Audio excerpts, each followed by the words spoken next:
আপনার বউ আপনাকে ডিভোর্স লেটার পাঠিয়েছে এবং একই সাথে সে দেনমোহরের টাকা চাচ্ছে। এখন আপনার বউ দেনমোহরের বা কাবিননামায় যেই টাকার কথা উল্লেখ রয়েছে সেটা সে পাবে কি না।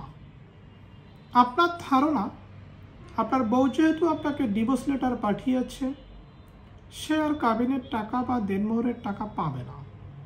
দেখেন, এই কাবিনের সম্পর্ক রয়েছে বিয়ের সাথে।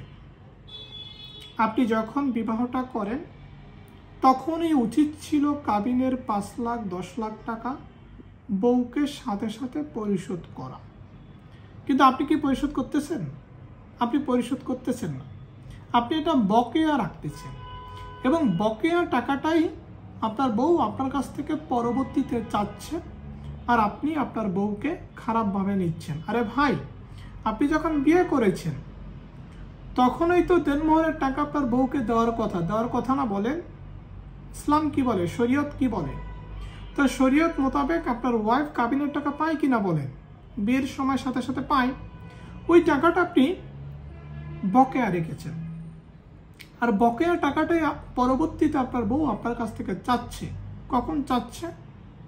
যখন ভালো সম্পর্ক থাকে না, যখন ডিভোর্সের মতো পর্যায়ে পৌঁছায় বা ডিভোর্স হয়ে যায়, আর আপনি বলতেছেন তুমি যেহেতু আমাকে ডিভোর্স দিয়েছ আমি কাবিনের টাকা দিব না, কাবিনের টাকা পাবা না।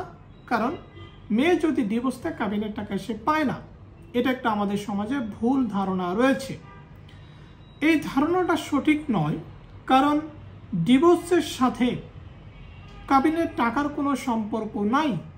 কাবিনের টাকার সম্পর্ক হচ্ছে বিবাহের সাথে। যখন বিবাহ করেছেন তখন আপনি কাবিনের টাকা দেন নাই, তাহলে আপনাকে ভবিষ্যতে দিতে হবে, যখন চাইবে তখনই দিতে হবে। নিয়ম হচ্ছে এটা।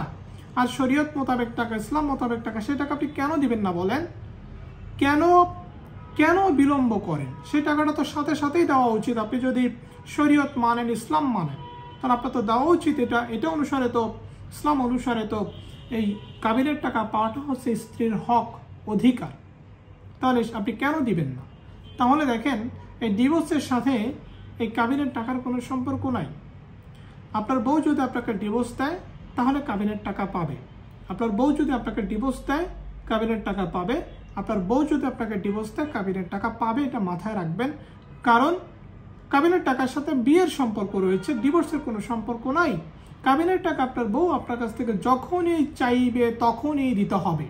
আর যদি আপনি না দেন তাহলে আপনার বউ কাবিনের টাকার জন্য মামলা করতে পারবে এবং আপনাকে সম্পূর্ণ টাকাই দিতে হবে। মনে রাখবেন, আপনাকে সম্পূর্ণ টাকাই দিতে হবে যদি না আপনার বউ কাবিনের টাকা আপনাকে মাফ না করে।